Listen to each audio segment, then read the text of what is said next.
Assalamualaikum warahmatullahi wabarakatuh. Bismillahirrahmanirrahim. Alhamdulillahi rabbil alamin. Wa bihi nasta'in ala umurid dunya waddin. Asyhadu an la ilaha illallah wahdahu la syarika lah. Wa asyhadu anna sayyidana wa maulana Muhammadan abduhu wa rasuluh. رب اشرح لنا صدرنا ويسر لنا أمورنا واحلل عقدة من لساننا يفقه قولنا فإن أصدق الحديث كتاب الله عز وجل وخير الهدى هدى محمد صلى الله عليه وسلم وشر الأمور محدثاتها وكل محدثة بدعة wa kullu bid'atin dhalalah wa kullu dhalalatin finnar. Alhamdulillah, syukur kita kepada Allah Subhanahu wa taala kerana sekali lagi Allah taala memilih kita di antara hamba-Nya Allah Subhanahu wa taala untuk kita hadir pada malam ini. Semua dia dengan izin Allah taala, dengan taufik yang diberikan oleh Allah Subhanahu wa taala. Mudah-mudahan dengan kehadiran kita ke dalam majlis-majlis yang seumpama ini, Allah Ta'ala bukakan hati kita, lapangkan dada kita, bersihkan hati kita, masukkan ke dalam hati kita ilmu yang bermanfaat, ilmu yang barakah, sehingga kita dapat beramal, sehingga kita dapat membetulkan segala kesilapan kita dalam melakukan ibadah kepada Allah Subhanahu wa Ta'ala. Kerana setiap amalan yang tidak berpandukan kepada ilmu, hanya buat sahaja tanpa berpandukan kepada ilmu pengetahuan, maka amalan itu ditolak, tidak langsung diterima oleh Allah Subhanahu wa taala walaupun berbetulan dengan kehendak syarak sekalipun. Sebab itulah kata Ibn Ruslan dalam kitab Matan Zubat, wa kullu man bighairi ilmin ya'malu a'maluhu mardudatun la tuqbalu. Tiap-tiap mereka yang beramal tanpa ilmu, wa kullu man bighairi ilmin ya'malu, tiap-tiap mereka yang beramal dengan tidak ada ilmu, a'maluhu mardudatun, amalannya mardud, tertolak, tak diterima, la tuqbalu, tak diterima oleh Allah Subhanahu wa taala. Jadi mudah-mudahan apabila kita balik di akhirat nanti, kita bertemu dengan Allah Subhanahu wa taala dalam keadaan amalan kita diterima oleh Allah Subhanahu wa taala, dan kita memperolehi keberkatan kehidupan di dunia ini dan rahmat kasih sayang Allah Subhanahu wa taala ketika mana kita bertemu dengan Allah Subhanahu wa taala di akhirat nanti. Dan insya-Allah pada malam ni seperti mana biasa kita akan menyambung kitab Hidayatus Sibyan fi Ma'rifatil Islam wal Iman yang dikarang oleh Syekh Abu Tayyib Nasir bin Muhammad Tayyib Al-Mas'udi Al-Banjari rahimahullahu ta'ala, pada muka surat 20, muka surat 20 muka surat 20, dua baris daripada bawah saya tanya betul dan ditambah. Baik, qala al-musannifu rahimahullahu ta'ala wa nafa'ana wa iyyakum bi'ulumihi fid dharain amin ya rabbal alamin.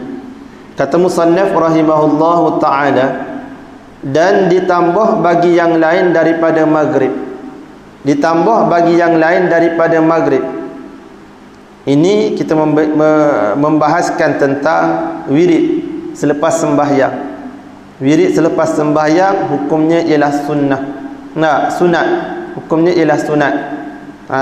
Ma yusabu bi fi'lihi wa la yu'aqabu bi tarkihi.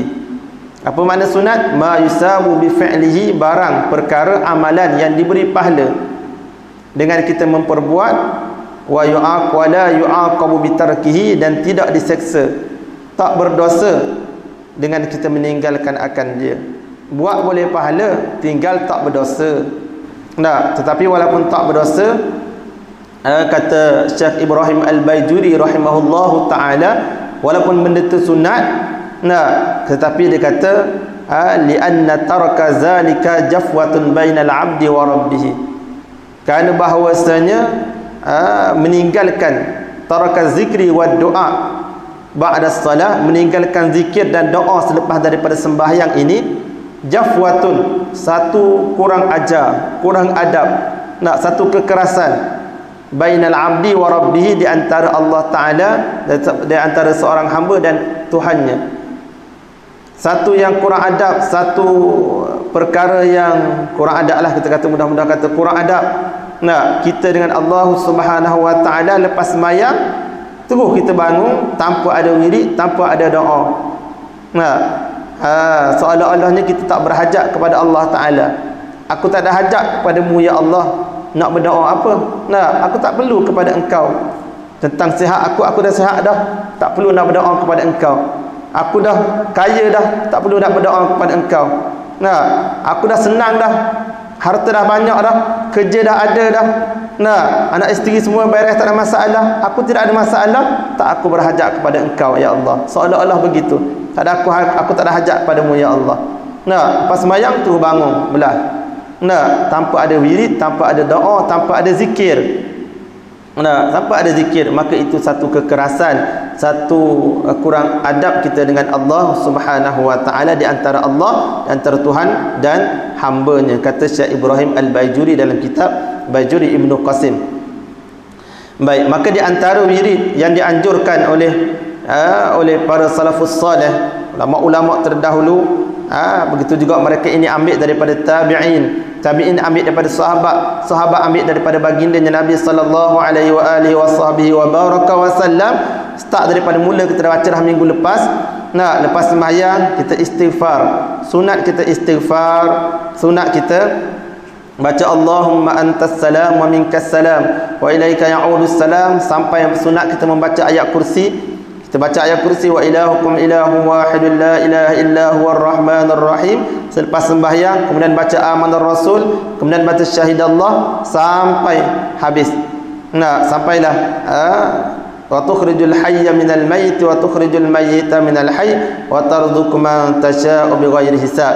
Kemudian subhanallah 33 kali, alhamdulillah 33 kali, Allahu akbar 33 kali, dan tutup dengan la ilaha illallah wahdahu la syarikalah lahul mulku wa lahul hamd yuhyi wa yumiit wa huwa ala kulli syai'in qadir.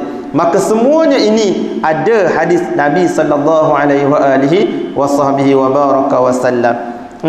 Jangan kita tertipu daya dengan orang mengatakan wirid lepas sembahyang ni Nabi tak buat. Nabi tak buat wirid lepas sembahyang. Nabi tak baca wirid-wirid lepas sembahyang, tak. Jangan kita terpedaya, kerana hadis Nabi yang sahih semuanya ada.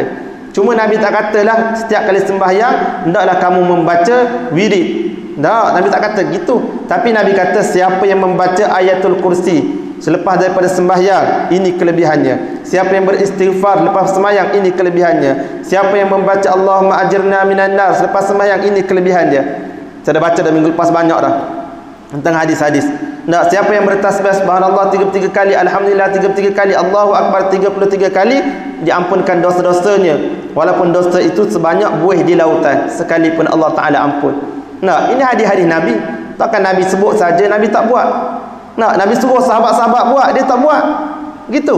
Dah, dia tak macam kita. Kita arah kepada orang lain buat, kita tidak buat. Nabi sallallahu alaihi wa alihi wasahbihi wa baraka wasallam, masya-Allah tabarakallah, setiap kali apa yang nak suruh dia buat dulu. Dia buat dulu. Dia tak akan suruh perkara hak dia tak buat. Dia buat dulu. Maka semuanya wirid-wirid, zikir-zikir yang kita baca itu ialah adanya hadis Nabi sallallahu alaihi wa alihi wasahbihi wa baraka wasallam menyebut. Maka dihimpunkan oleh para alim ulama, disusun, maka untuk memudahkan kita baca. Kita tunggu baca je, maka kelebihannya semua kita dapati insya-Allah. Kemudian sambungan pada hari ini dia kata dan ditambah bagi yang lain daripada maghrib, Allahumma la mani'a lima a'taita wa la mu'tiya lima mana'ta wa la radda lima qadaita wa la yanfa'u zal jaddi minkal jadd. Ini kalau di pondok-pondok dia baca ketika subuh. Selepas Selepas wirid kemudian baca Allahumma la ma'ani ma'ataitana sampai habis, kemudian sambung dengan tahlil dan sebagainya. Pondok-pondok lah, memang buat setiap hari selepas subuh. Sebab di pondok dia ambil masa yang panjang sikit wirid ialah waktu subuh. Baik. Allahumma la mani'a lima a'taita, ya Allah ya Tuhanku, la mani'a lima a'taita, tidak ada yang boleh menegah lima a'taita, bagi apa yang kamu nak bagi. Lima a'taita, bagi barang yang engkau beri. Tidak ada siapa yang boleh menegah apa yang engkau berikan kepadaku ya Allah. Tuhan nak bagi kepada kita, tidak ada seorang pun boleh menegah, tak ada. Wala mu'tiya lima mana'ta, dan tidak ada yang boleh memberi kepada aku lima mana'ta, bagi barang yang engkau tegah. Orang nak bagi kepada kita, 1000 orang nak bagi kepada kita, tapi Tuhan kata takkan dapat kepada kita, tak dapat. Nah, wala radda lima qadaita, dan tidak ada yang boleh menolak bagi barang yang telah engkau tentukan. Apa sahaja perkara yang telah engkau tentukan, tidak ada yang boleh menolak, tak ada. Nah, tidak ada boleh menolak. Tuhan tentu berlaku begini ke begitu ke, semua tidak boleh menolak. Sama ada baik ataupun buruk, tidak ada yang boleh menolak. Nah, tidak ada yang boleh menolak. Tetapi kita perlu mempelajari ilmu akidah. Nah, nanti di ilmu akidah nanti maka dibahaskan tentang qada dan qadar. Dalam rukun iman yang keenam, beriman dengan qada dan qadar. Percaya, yakin segala-galanya ketentuan dan dilaksanakan oleh Allah Ta'ala, ditentukan dengan sifat iradah, dilaksanakan dengan sifat kudrah Allah Subhanahu Wa Ta'ala. Ditentukan itu dinamakan qada, dilaksanakan dengan sifat kudrah itu dinamakan takdir. Maka kita kena yakin dan percaya 100% bahawasanya qada dan qadar itu semuanya ditentukan oleh Allah Ta'ala. Nah, cumanya takdir, ada takdir yang baik, ada takdir yang buruk. Takdir yang baik boleh kita sebut. Tetapi takdir yang buruk jangan kita bangsakan kepada Allah Ta'ala. Takdir yang baik perlu kita bangsakan kepada Allah Ta'ala, begitu. Takdir yang buruk tidak boleh kita bangsakan kepada Allah Ta'ala. Begitu cara dia. Sebab setiap yang berlaku, secara ringkasnya ilmu tauhidnya, setiap yang berlaku, ini bahasa ilmu tauhid sebenarnya, semua yang berlaku, yang telah berlaku, yang akan berlaku, yang sedang berlaku, semuanya di bawah qada dan qadar Allah Ta'ala, di bawah sifat iradah Allah Subhanahu Wa Ta'ala. Nah, semuanya di bawah sifat iradah Allah Subhanahu Wa Ta'ala. Maka dengan sifat iradah itu, kehendak Allah Ta'ala itu, iradah maknanya kehendak. Allah Ta'ala boleh menentukan,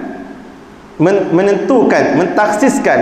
Nah, takluk sifat iradah ialah mentaksiskan, menentukan. Apa yang nak ditentukan? Nak tentukan ini berlaku begini, ini berlaku begini, ini berlaku begini. Semuanya telah ditentukan oleh Allah Subhanahu Wa Ta'ala dengan sifat iradah Allah Ta'ala yang dinamakan dengan qada. Nah, ketentuan pada azali yang ditentukan dengan sifat iradah dinamakan dengan qada. Sampai masanya nak dilaksanakan, maka dilaksanakan dengan sifat qudrah Allah Subhanahu Wa Ta'ala. Yang tukang melaksanakan ialah Allah Ta'ala juga, tapi melalui sifat qudrah dia, sifat qudrat dia, sifat kuasa dia. Nah, yang memberi bekas kuasa, qudrah, ta'alluq taksir, yang memberi bekas pada sesuatu perkara. Maka apabila nak laksanakan ketentuan itu, dilaksanakan dengan sifat qudrah Allah Subhanahu Wa Ta'ala yang dinamakan dengan qadar ataupun takdir. Begitu. Maka ketentuan Allah Ta'ala, qada Allah Ta'ala ini, ada qada yang baik, ada qada yang buruk. Nah, qada yang baik kita kena bangsakan segala-galanya kepada Allah Ta'ala. Qada yang buruk, ketentuan Allah Ta'ala yang buruk, ada ke ketentuan Allah Ta'ala yang buruk? Ya, ada. Yang tak boleh ada. Nah, dalilnya mudah-mudah kita baca semua dalam doa kunut. Allahumma hdini fi man hadait, kalau sebenarnya seoranglah, wa afini fi man afait, wa tawallani fi man tawallait, wa barik li fi ma a'tait, wa qini syarra ma qadait. Dalam kitab I'anatul Talibin menyebut bahawasanya ketika mana kita doa kunut begini, Allahumma hdini ke Mahdina, tak kira lah. Kalau ramai Mahdina, kalau imam baca, kalau seorang Mahdini, Allahumma hdini fi man hadait, wa afini fi man afait, wa tawallani fi man tawallait, wa barik li fi ma a'tait. Pusing. Wa kini syarra ma qadait. Pusing semula. Tu. Apa makna dia? Sebab apa kita pusing? Sebab menolak bala. Nah, disunatkan kalau kita mohon Allah Taala tolak bala, disunatkan kita membelakangi, menterbalikkan tapak tangan kita. Nah, tapak tangan ke bawah, ke bumi. Apa makna dia? Wa kini syarra ma qadait ataupun wa kina syarra ma qadait. Ya Allah, peliharakanlah olehmu akan kami ataupun akan aku daripada kejahatan yang telah engkau qadakan. Syarra ma qadait, kejahatan yang telah engkau tentukan, yang telah engkau qadakan. Ini menunjukkan bahawasanya ketentuan Allah Taala ada juga yang jahatnya. Nah, Allah Taala menentukan suatu perkara yang tak boleh. Begitu. Maka tetapi walaupun begitu, maka kita minta pada Allah Ta'ala supaya Allah Ta'ala lindungkan, peliharakan kita daripada ketentuan yang tidak elok ini. Nah, baik.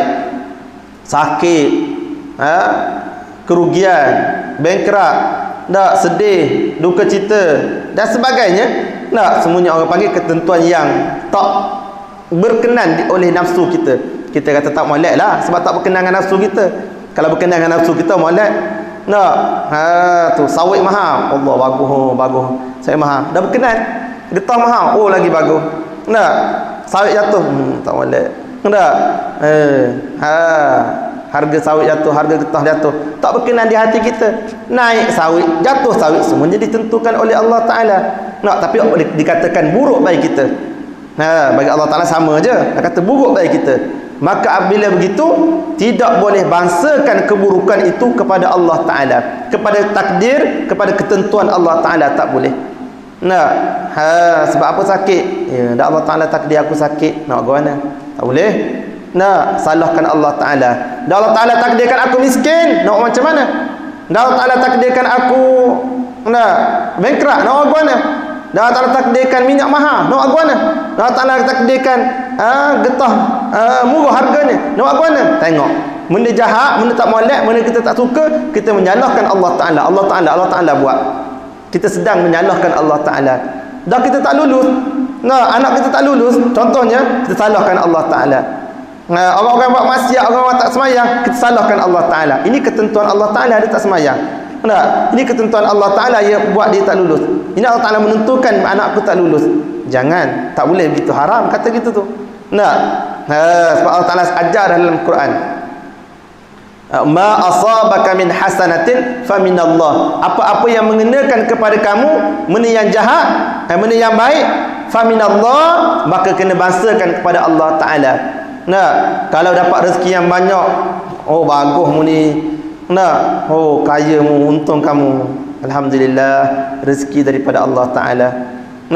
Dapat keuntungan, alhamdulillah, kurniaan daripada Allah Ta'ala. Dapat anak, alhamdulillah, kurniaan daripada Allah Ta'ala. Maju dalam perniagaan, alhamdulillah, bukan usaha saya, ini semua kurniaan Allah Ta'ala. Kamu lihat tu. Bangsakan kebaikan kepada Allah Ta'ala. Tu. Tetapi wa ma asabaka min sayyi'atin fa min nafsik, Allah Ta'ala kata. Dan apa-apa yang mengenakan kepada kamu daripada benda yang sayyi'ah, benda yang tak molek, benda yang buruk, fa min nafsik, maka itu daripada engkau. Kan semuanya ditakdirkan pada Allah Ta'ala, semuanya ditakdirkan oleh Allah Ta'ala. Sebab apa dia kata daripada kita pula? Ini Allah Ta'ala mengajar syariat kepada kita. Cara nak bercakap, kalau benda jahat, jangan bahasakan kepada Allah Ta'ala, bahasakan kepada diri kita. Tu. Sebab apa tak lulu? Tak lulu. Itulah sebab aku buat main-main. Masa test hari tu aku buat main-main, masa ujian hari tu aku buat main-main, masa periksa itu aku buat main-main. Aku ingat kesenang. Payah juga rupanya. Dah tak lulu. Kesalahan kita. Sebab apa tak semayang? Sebab apa tak puasa? Sebab apa anakmu tak tutup aurat?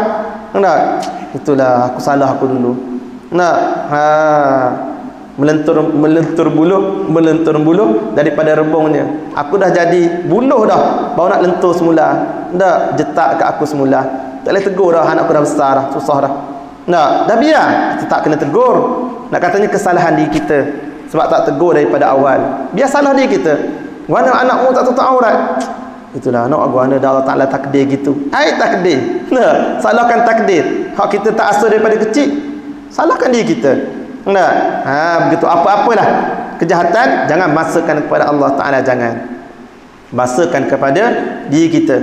Walhal memang betul Allah Ta'ala yang menentukan segala-galanya, tapi cara Allah Ta'ala mengajar kita bila bertemu dengan syariat, maka kena ikut Allah Ta'ala. Cara Allah Ta'ala bercakap bagaimana. Kalau benda yang baik, ma asabaka min hasanatin faminallah, apa-apa yang mengenakan kepada kamu benda yang baik, faminallah, itu daripada Allah Ta'ala. Kena kata ini kurniaan Allah Ta'ala, ini kurniaan Allah Ta'ala. Kita dapat datang mengaji, dapat datang belajar, dapat datang kuliah ini, bukan sebab kita baik, bukan. Oh bagusmu tiap-tiap hari pergi semai subuh berjemaah, tiap-tiap hari dengar kuliah. Itulah alhamdulillah Allah Ta'ala bagi taufik. Aku tak tahulah kalau Allah Ta'ala tarik taufik ni, kalau Allah Ta'ala tak bantu aku, tak tahulah aku duduk mana. Mudah-mudahan Allah Ta'ala sentiasa memberi taufik pada aku. Biar begitu. Letaknya begitu. Oh baguslah mu tiap-tiap hari pergi masjid. Tengok orang lah.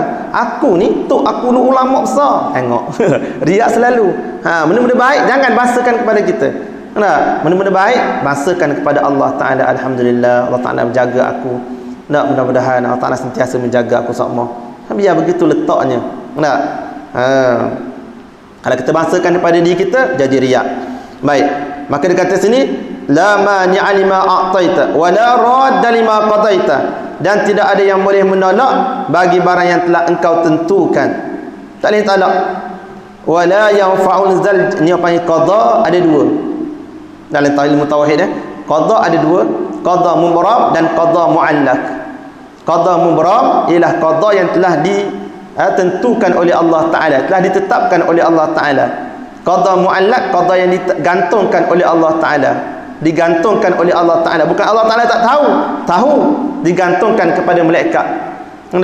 Maka segala-galanya dilaksanakan oleh malaikat pula.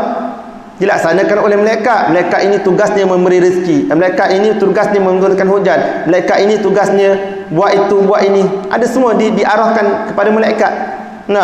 Maka ada perkara yang digantung kepada malaikat. Malaikat tak tahu, Allah Ta'ala tahu.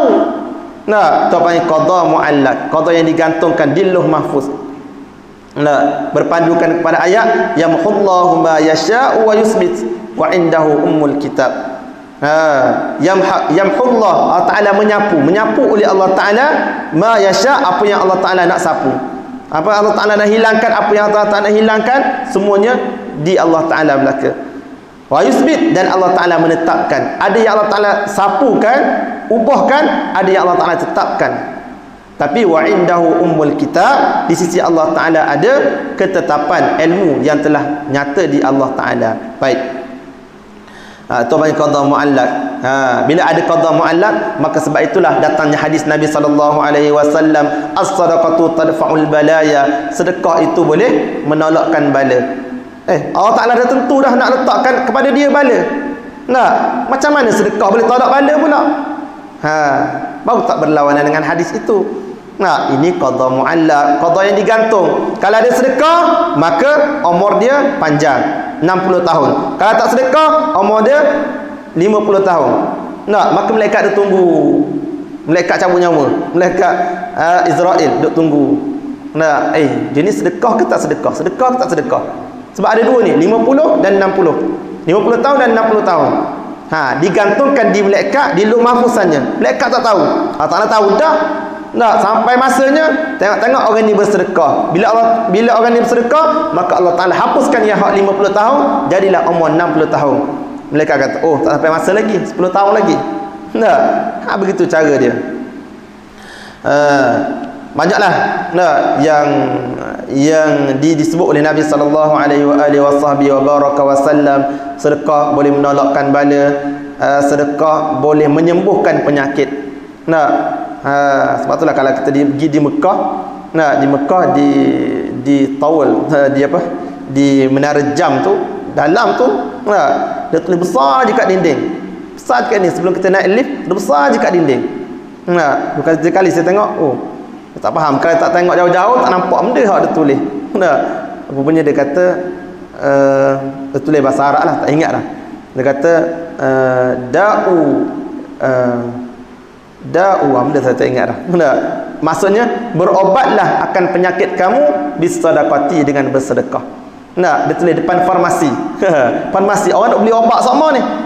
Keluar tu tengok, berobatlah penyakit kamu dengan bersedekah. Mu malah bersedekah sebab penyakit banyak. Tu. Nak kata begitu. Habis tu maka dinamakan qada muallaq. Ada qada mubrab, ada qada muallaq. Baik, itu kita cerita tentang itu dalam ilmu tauhid nanti.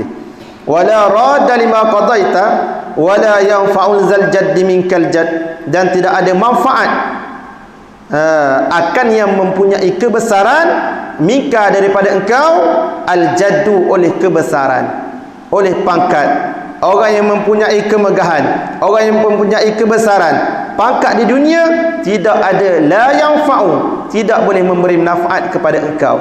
Tak boleh. Walaupun kita takut pada orang ni, kita takut pada orang tu, kita taat pada orang ni, kita taat kepada orang tu, tetapi dia tidak boleh memberi mudarat kepada kita, dia tidak boleh memberi manfaat kepada kita. Itu kena ingat satu. Sebab itulah kalau makhluk orang suruh kita buat maksiat, maka kita jangan buat maksiat. Walaupun kita takut pada dia sekalipun, jangan sekali-kali kita buat maksiat. Mu ambil rasuah, mu tak ambil rasuah, siap mu, aku pecat mu. Orang lain ambil belaka, kalau kita tak ambil, sudah kita kena pecat. Pecat lah. Bukan dia memberi rezeki kepada kita. Tapi kalau tu orang kuat lah, kita ni lemah selalu. Pecatkan, tak ada kerja, nak kerja benda lah pula. Sebenarnya pangkat, kebesaran tidak boleh memberi manfaat kepada engkau. Dia kata wala yanfa'u zal jadd minkal jadd. Allahumma salli ala sayyidina Muhammadin wa ala alihi wa sahbihi wa sallam. Kullama zakaraka dzakirun, kullama tiap-tiap kali zakaraka dzakirun. Ini orang panggil selawat Imam Syafi'i ni. Selawat Imam Syafi'i dalam kitab Ar-Risalah menyebut bahawasanya dengan selawat inilah ketika mana Imam Syafi'i meninggal dunia, wafat, maka seorang sahabat dia yang rapat dengan dia bermimpi, bertemu dengan Imam Syafi'i dalam mimpi. Dia tengok Imam Syafi'i duduk dalam keadaan yang sangat-sangat istimewa lah, dalam keadaan tempat yang menghijau, tempat yang sangat-sangat indah. Maka sahabat dia tanya kepada Imam Syafi'i, wahai sahabatku, segala-gala yang engkau dapat ini, keindahan yang engkau dapat ini, dengan sebab engkau mengarang kitab banyakkah, ataupun dengan sebab engkau mengajak orang ramaikah, dengan engkau buat mazhab macam-macam hukum hakamkah? Dia tanya, adakah dengan sebab engkau buat berbagai-bagai hukum hakam, engkau membuat kemudahan kepada orang awam daripada segi hukum hakamnya, maka engkau dapat keindahan yang sangat indah ini? Maka ia kata Imam Syafi'i dengan warak dan tawaduknya, dia kata tidak. Semua yang aku buat hukum hakam dan sebagainya itu bukan yang menyebabkan aku dapat keindahan ini, tidak. Satu je dengan aku dapat keindahan yang sedap duduk di akhirat ini, kata Imam Syafi'i, ialah dengan sebab aku membuat satu selawat, dengan sebab selawat itulah aku dapat keindahan ini, kata Imam Syafi'i. Selawat mana? Ni selawat dia. Allahumma salli ala sayyidina Muhammad wa ala alihi wa sahbihi wa sallam kullama zakaraka dzakirun wa ghafala an dzikrihi al-ghafilun. Itu Imam Syafi'i buat. Dia banyak selawat Al-Fatih. Selawat Al-Fatih yang dibuat oleh Syekh Qadir Al-Jailani rahimahullahu taala. Allahumma salli ala sayyidina Muhammad al-Fatih al-ma'uliq wal khatim lima sabaqa nasir al-haqq bil haqq wal hadi ila siratikal mustaqim wa ala alihi wa sahbihi haqqa qadrihi wa miqdarihi al-azim. Ada selawat nariyah ataupun selawat tafrijiyah.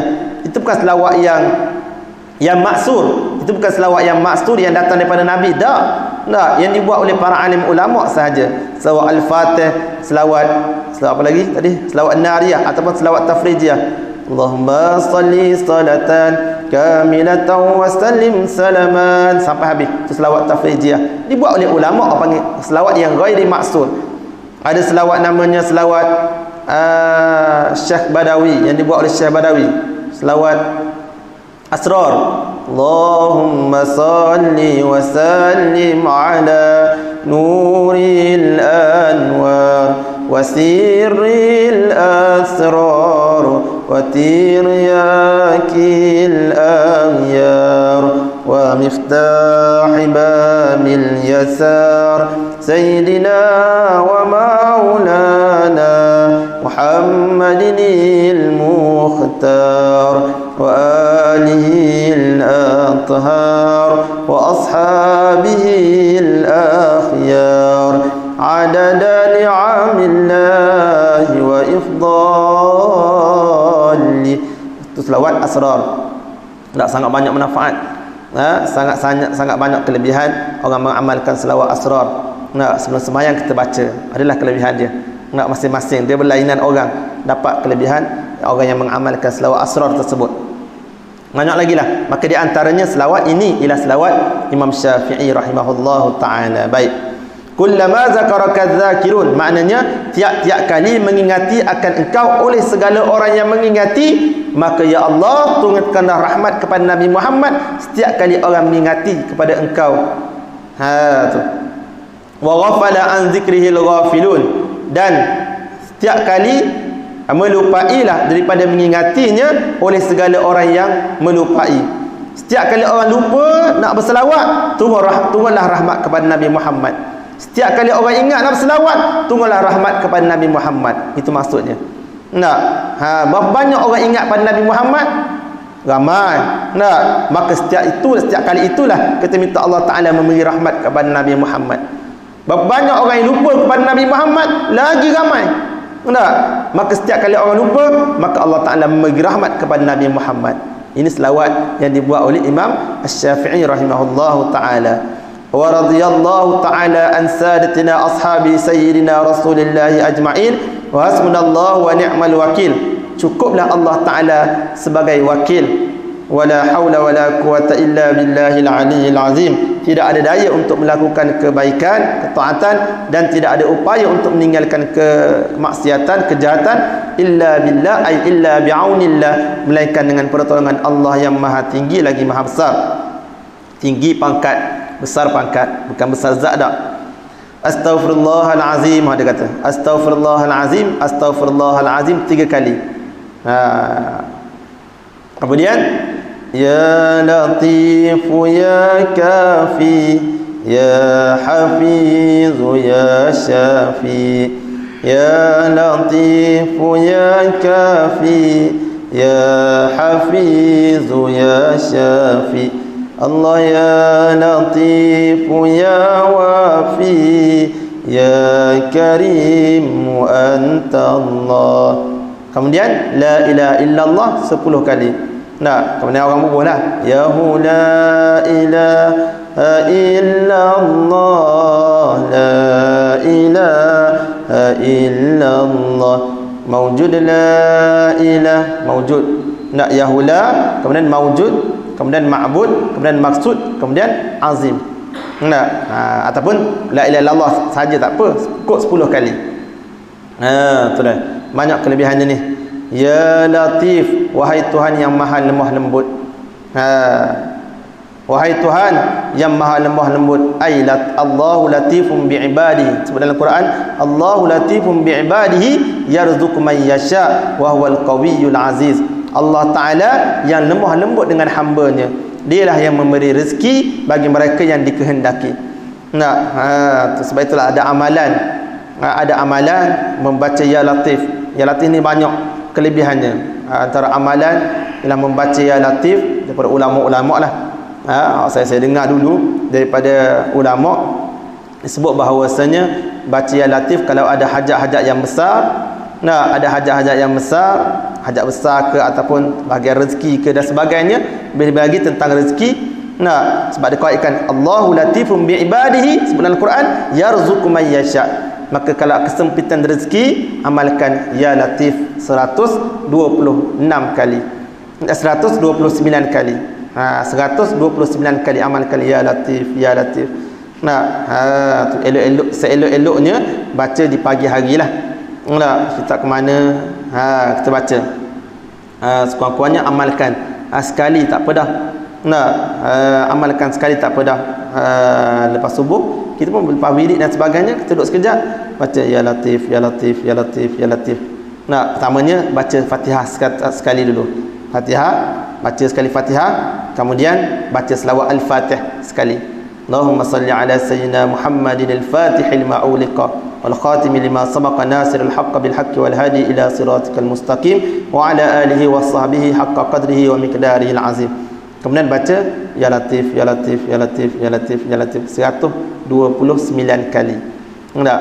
Kemudian minta doa kepada Allah Taala. Ingat tu 129 kali nak baca ya latif. Itu sangat-sangat berguna. Sebab itulah Imam Syafi'i ketika mana dia nak berdoa, dia akan berdoa dimulakan dengan Allahumma inni as'alukal latif. Allahumma inni as'alukal latif. Kemudian dia doa, macam-macam doa dia doa. Ya Allah ya Tuhanku, aku mohon kepada Engkau akan kelembutan Engkau dengan sebab lemah lembut Engkau dengan hamba, maka terimalahkanlah doa aku ini ya Allah. Nak ya latif dah. Sebab itulah kalau kita tengok di ada ke sini di lambang Pahang dah. Di lambang Pahang kalau perhatilah, kalau perasan di lambang Pahang dah. Apa dia tulis? Ya alif. Nak satu dia tulis ya alif lam. Kemudian ada macam love tu. Macam love kat ni. Tak, tu bukan love, itu daun kopi tu, daun kopi. Tak ada gitu. Itu ialah gading gajah. Tak, menunjukkan kepahlawanan dan sebagainya. Semua ada makna. Daun kopi. Sebab apa daun kopi? Ulama-ulama dulu kebanyakannya minum air kopi, dan kita ketika bermesyuarat nak menubuhkan kerajaan dulu, sambil-sambil itu minum air kopi kebanyakannya. Maka dia buat daun kopi. Kelebihannya sangat banyak kopi. Tentang kopi ni dia ada satu kitab tentang kopi betul. Kemudian tulis ya alif lam. Nah, daun kopi tu terbalik, kemudian barulah ta ya latif, ta ya fa, ya latif. Nak di lambang negeri Pahang ya latif. Sebab dulu setiap kali nak buat lambang dan sebagainya semuanya diistikharah oleh para alim ulama.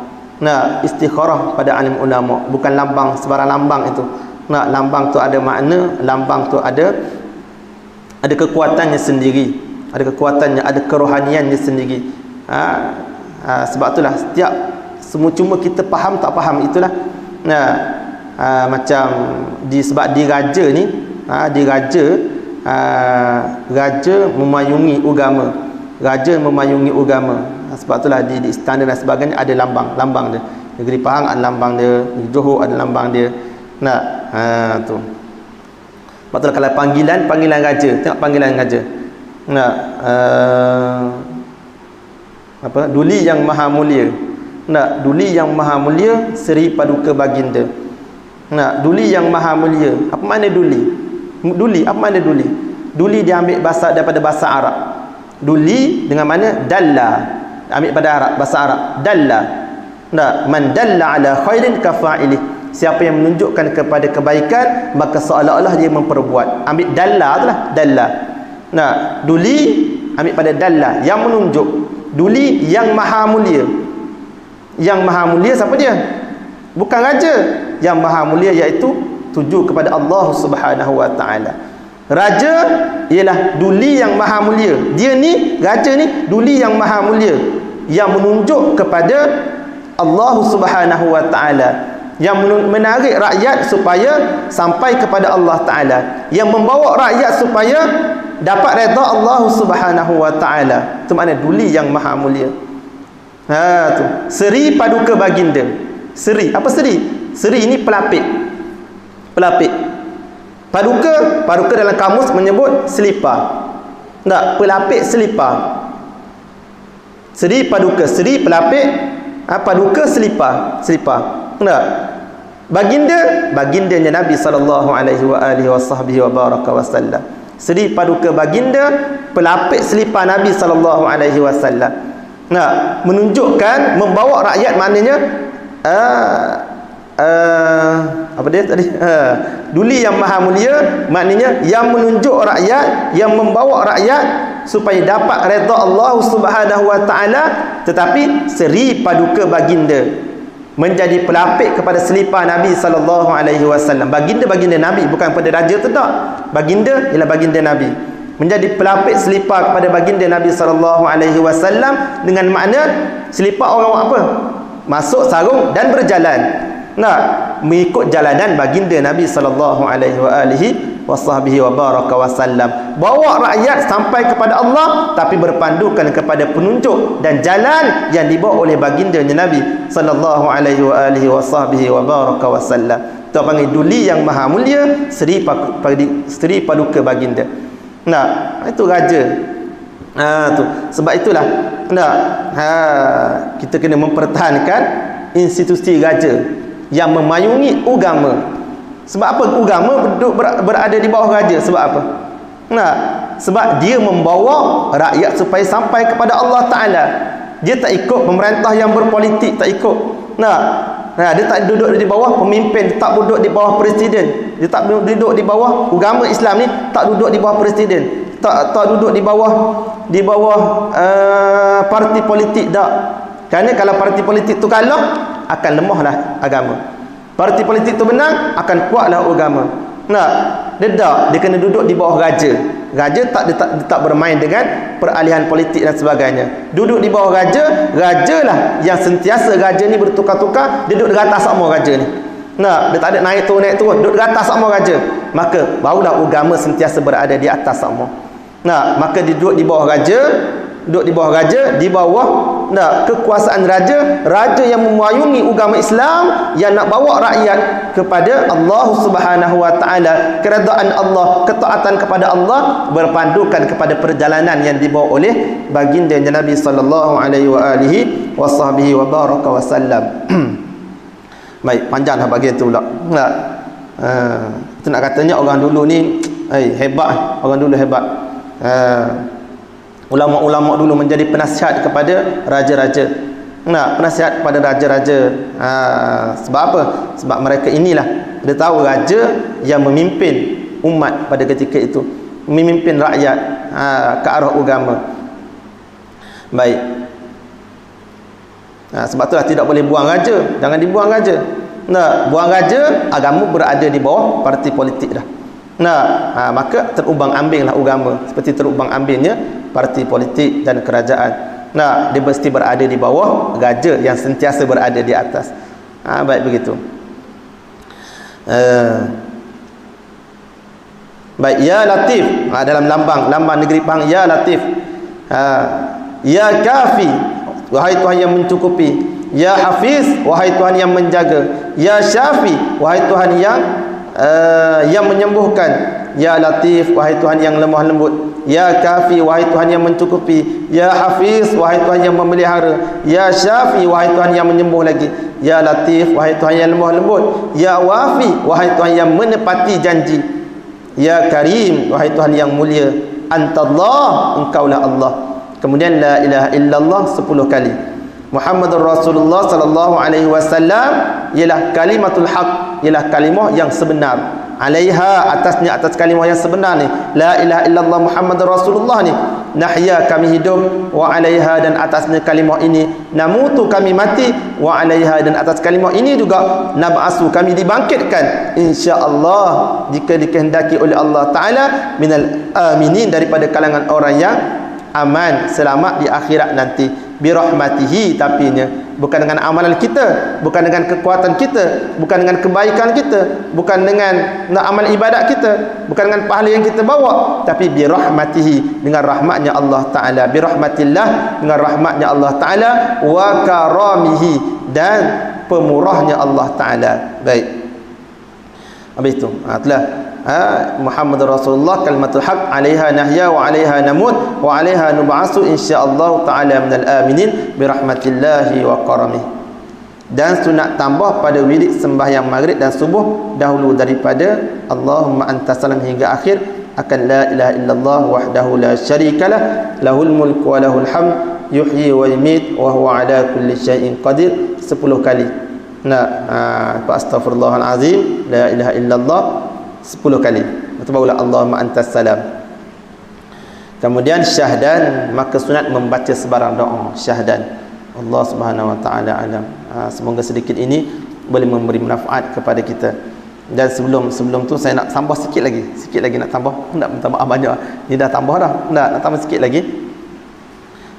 Kita bersempena dengan kita tak beberapa lama lagi akan masuk ini dah 27. Tak? 27. Kita akan masuk pada bulan Muharram dah. Pada bulan Muharram. Kita masuk pada bulan Muharram hari Rabu dah, insya-Allah. Kita akan masuk pada bulan Muharram hari Rabu. Maka disunatkan, saya cerita ke belum, lupa dah. Nak disunatkan baik kita untuk membaca doa awal tahun dan doa akhir tahun. Diharuskan untuk kita, sunatkan untuk kita membaca doa awal tahun dan doa akhir tahun. Kerana biasalah bila sampai di awal-awal Muharram, bila dianjurkan untuk membaca doa, banyaklah tanggapan. Ada kata doa awal tahun ni bid'ah ni. Ada kata tak boleh baca ni. Maka saya pun tengoklah di antara kitab yang dikarang oleh Syekh Daud bin Abdullah Al-Fatani rahimahullahu taala. Syekh Daud ni lebih daripada 300 kitab dia karang, dan pada zaman dia tidak ada seorang ulama pun yang berani menyatakan salah kitab dia. Tak ada seorang ulama pun. Sehingga sekarang orang masih menggunakan kitab Syekh yang dikarang oleh Syekh Daud. Tidak ada seorang pun mengatakan Syekh Daud ni sesat, bid'ah dan sebagainya, tak ada. Yang mengarang kitab Musalli. Masjid mana yang tak baca kitab Musalli dalam Malaysia ni? Kitab Musalli, kitab Sulam Mubtadi, kitab Bughiyatul Tullab yang dibaca di Malaysia, Fatani, kata-kata sehingga di Mekah pun baca juga kitab Syekh Daud bin Abdullah Al-Fatani. Maka di antara kitab yang dikarang oleh Syekh Abdullah Al-Fatani ataupun Syekh Daud Fatani ialah kitab Jam'ul Fawaid. Kitab Jam'ul Fawaid yang mana dikatakan yang mana dalam kitab Jam'ul Fawaid ni dia ada satu babu fadli Ashura wa fadli saumi yaumihi. Bab pada menyatakan Ashura dan kelebihan puasa pada bulan pada hari Ashura. Bila hari Ashura? Pada 10 Muharram nanti. 10 Muharram. Tapi pada hari Rabu ni ialah akhir bulan Zulhijjah. Hari Rabu kan? Hari Rabu akhir bulan Zulhijjah, hari Rabu. Maghrib, lepas maghrib masuklah 1 Muharram 1442 Hijrah. Sekarang ni kita berada di 1441 Hijrah. Kita kena ambil kira juga bulan Hijrah ni. Kita nak puasa, tengok bulan Masihi ke tengok bulan Hijrah? Tengok bulan Islam ke tengok bulan orang kafir ni? Tengok bulan Islam. Kita nak puasa 1 Ramadan, kita nak raya berpandukan kepada kalender Islam. Kita nak puasa berpandukan kepada kalender Islam. Kita nak raya haji berpandukan kepada kalender Islam. Kita nak menyambut Maulidur Rasul berpandukan kepada kalender Islam. Kita nak Nisfu Sya'ban berpandukan kepada kalender Islam. Kita nak beraya, nak berpuasa berpandukan kepada kalender Islam. Kalender Islam. Tetapi tiba-tiba yang kita sambut ialah kalender Masihi. Bukan kalender Hijri tak. Yang kita sambut tahun 2020 masuk tahun 2021. Tahun 2019 nak masuk malam tahun 2019 nak masuk tahun 2020.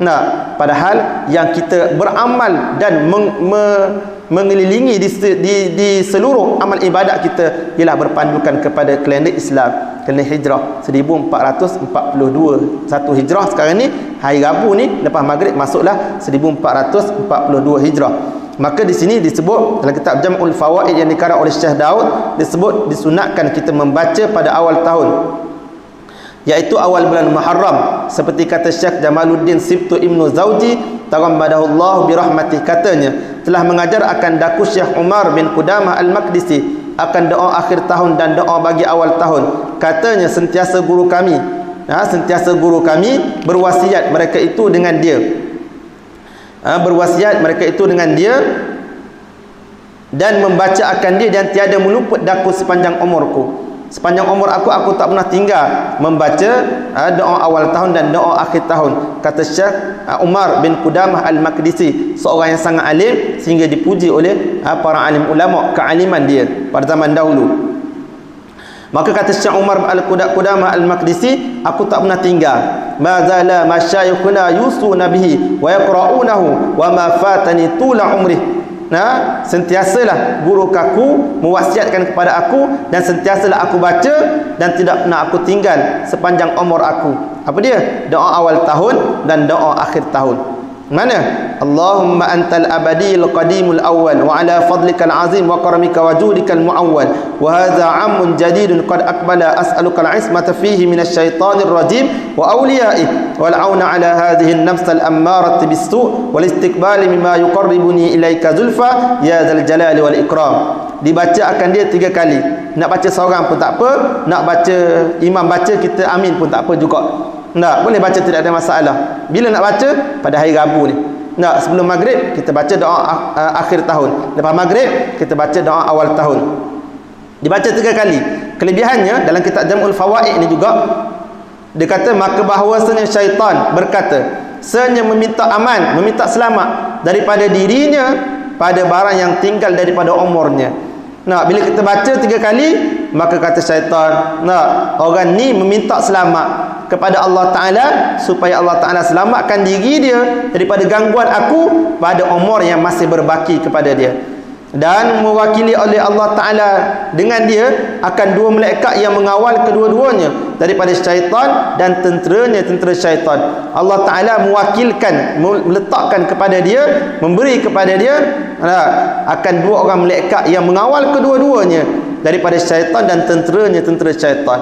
Bila kita baca doa awal tahun, Allah Ta'ala utuskan 2 malaikat supaya jaga kita daripada gangguan syaitan yang diganggu oleh syaitan. Baik. Itu kelebihan dia kalau kita baca doa awal tahun. Kemudian doa akhir tahun pula. Dan ada pun doa pada akhir tahun, maka dibaca doa ini, Bismillahirrahmanirrahim. Allahumma ma alimtu fi hadhihi sanah mimma nahaitani anhu wa lam atub wa halumta fiha anni bi fadlika ala uqubati wa wa'adtani at-taubah min ba'di jur'ati ala ma'siyatik fa inni astaghfiruka faghfirli wa ma alimtu fiha mimma tardahu wa wa'adtani alayhi as-sawab fa as'aluka an taqabbalahu anni wa la taqta' raja'i minka ya karim. Dibacakan 3 kali juga. Ini doa akhir tahun. Maka bahawasanya syaitan berkata, ia syaitan telah kami fitnah sepanjang tahun, kami ganggu, kami hasut, kami suruh dia buat jahat. Itu makna fitnah sepanjang-panjang tahun. Maka dibinasakan dia di dalam satu saat. Allah Ta'ala binasakan akan dia, akan fitnah itu, akan gangguan itu, akan hasutan itu. Binasakan, hapuskan kejahatan-kejahatan dia di dalam satu saat sahaja, satu masa sahaja. Sekejap sahaja Allah Ta'ala boleh hapuskan segala kesalahan-kesalahan kita bila orang tu membaca doa akhir tahun. Kata syaitan, puas dah, letih dah, aku duk goda dia selama ni, hasut dia selama ni, suruh dia buat kemaksiatan, kejahatan dan sebagainya. Ada hak dia buat, ada hak tidak. Tetapi bila dia berdoa kepada Allah Ta'ala pada akhir tahun, maka Allah Ta'ala hapuskan segala dosa-dosa hak dia buat selama ni. Lelah saja aku, kata syaitan, duk hasut dia selama ni. Gitu. Sebab apa Allah Ta'ala boleh ampunkan dosa kita? Dengan sebab kita baca doa ni. Dengan sebab apa? Sebab tengoklah makna dia.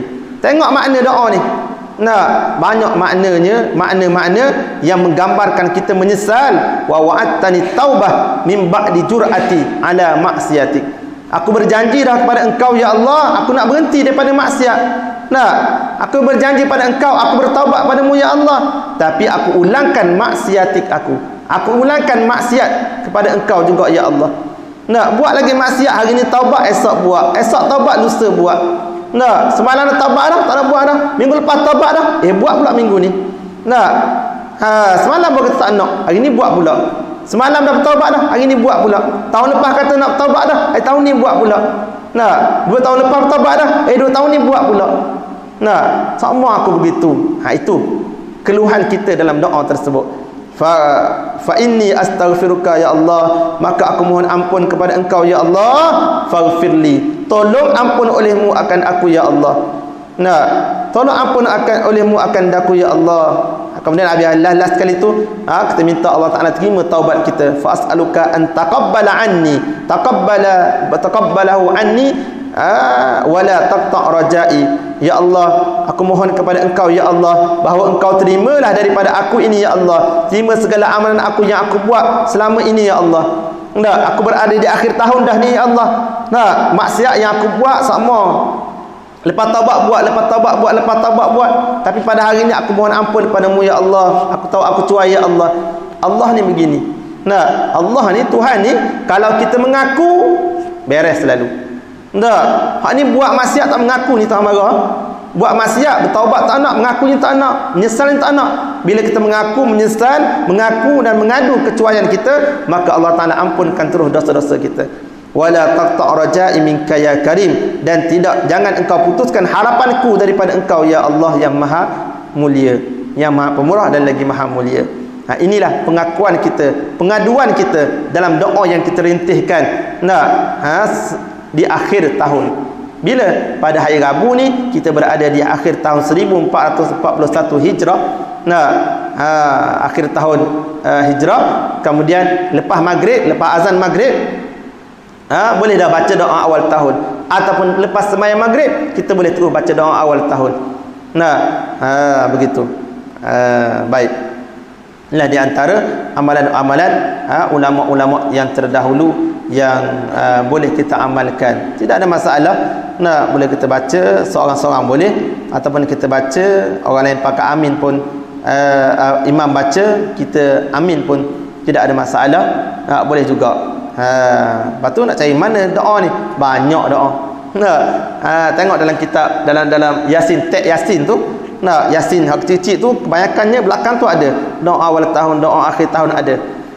Kalau kita Google, tanya Syekh Google tu, kat mana doa ni? Dia bagi tahu beres. Nak dengar, tanya Syekh YouTube pula, dengar, boleh dengar selalu dah. Doa tu sama je. Itu semuanya dibuat oleh ulama-ulama terdahulu. Maka tak perlulah kita timbulkan ini tak dibuat oleh Nabi SAW dan sebagainya. Tak, kerana mereka ini pastinya daripada Nabi SAW sebab ulama ni bijak. Ulama ni bijak, ingat, ulama ni bijak. Kita meletakkan ulama ni bijak pada kita, bukan pada kita tak. Bijak pada kita, alim pada kita, lebih pada kita, kasyah pada kita, berkat daripada kita, mulia daripada kita, karamah lebih pada kita. Kita meletakkan begitu dulu, barulah kita boleh menerima apa yang disebut oleh para alim ulama. Kalau kita meletak ulama pun supaya kita juga, ulama pun ada salah juga, ulama pun ada boleh terima, ada boleh tak juga, macam-macam kita sangka jahat pada ulama. Bila masa kita nak terima para alim ulama, sedangkan dialah mewarisi para nabi. Tu al ulama warasatul anbiya. Boleh cari, inilah yang diamalkan oleh para alim ulama. Seperti wirid itulah, kita baca wirid setiap hari. Kita tahu ke hadis mana dia ambil? Tak tahu, tapi kalau kita cari, jumpalah hadisnya. Begitu juga dengan doa awal tahun, doa akhir tahun, baca Yasin malam Jumaat, talqin dan sebagainya. Semua dibuat oleh orang tua dulu dan para alim ulama. Teruskan, tak ada masalah. Buat bubur Asyura dan sebagainya. Adalah kitab Jam'ul Fawaid ini. Buat bubur Asyura, daripada mana bubur Asyura tersebut? Itulah yang dibuat para alim ulama untuk memudahkan orang yang kemudian, orang awam yang kemudian ini tak perlu fikir banyak. Dia ada kebaikan, pahala nak bersedekah dengan membuat bubur Asyura, pahala membaca Yasin, ambil kelebihan malam Jumaat pula, ambil kelebihan doa malam Jumaat pula, dimakbulkan oleh Allah Ta'ala. Sampai malam nisfu Syaban baca Yasin 3 kali pula, ambil kelebihan pertukaran buku, dengan membuat amal kebajikan yang baik. Maka disusun oleh para alim ulama itu sangat cantik dan sangat comel. Maka perlulah kita ikut para alim ulama terdahulu. Apa hadis Nabi sebut? Man qallada aliman laqiyallahu saliman. Siapa yang mengikut orang yang alim, nescaya dia akan bertemu dengan Allah Ta'ala dalam keadaan selamat. Mudah-mudahan itulah antara sebab rahmat Allah Subhanahu wa Ta'ala turun kepada kita, membawa rahmat, membawa keberkatan dengan kita memuliakan para alim ulama, dengan kita beramal mengikut jejak langkah para alim ulama terdahulu beramal. Mereka ini telah berjaya beramal dan berjaya mengatasi segala fitnah-fitnah di akhir zaman. Yang mereka ini berjaya sampai kepada kemuncak keredaan Allah Subhanahu wa taala. Maka kalau kita nak dapat kemuncak, kita nak dapat juga keredaan Allah taala seperti mereka, maka turutlah jejak langkah mereka itu, pastinya kita akan selamat. Saya mohon maaf kerana terlalu lama mengambil masa. Mudah-mudahan Allah taala memberkati majlis kita pada malam ini. Mudah-mudahan Allah taala membukakan hati kita untuk kita menerima segala amal ibadat, amal kebajikan yang kita buat, semuanya berpandukan kepada apa yang dibuat oleh para alim ulama terdahulu. Jadi sekadar itu dulu pada malam ini. Yang baik datang pada Allah Ta'ala, yang kurang baik datang pada kelemahan diri saya sendiri. Wabillahi taufiq wal hidayah. Assalamualaikum warahmatullahi wabarakatuh. A'udzu billahi minasy syaithanir rajim. Bismillahirrahmanirrahim. Alhamdulillahi rabbil alamin. Wassalatu wassalamu ala asyrafil anbiya'i wal mursalin, ala sayyidina wa maulana Muhammadin wa ala alihi wa sahbihi ajma'in. اللهم إنا نسألك علما نافعا ورزقا واسعا وشفاء من كل داء. اللهم إنا نسألك إيمانا كاملا وعملا صالحا. صلى الله على سيدنا ومولانا محمد وعلى آله وصحبه وسلم. والحمد لله رب العالمين.